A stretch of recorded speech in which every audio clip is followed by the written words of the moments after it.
In the quiet town of Willowbrook, nestled in the heart of the forest, lived a group of teenagers who shared an extraordinary secret. Every full moon, they transformed into mythical creatures. Alex became a graceful phoenix, soaring through the night sky. Lily morphed into a mischievous forest sprite, playing tricks on the unsuspecting. One summer, an outsider named Max moved to Willowbrook.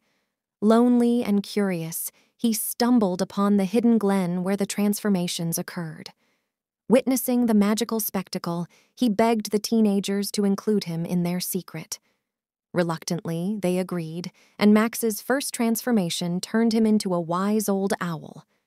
With newfound wings, he soared alongside Alex, discovering the hidden beauty of their town from above. Lily taught him the secrets of the forest, and Max felt like he belonged for the first time.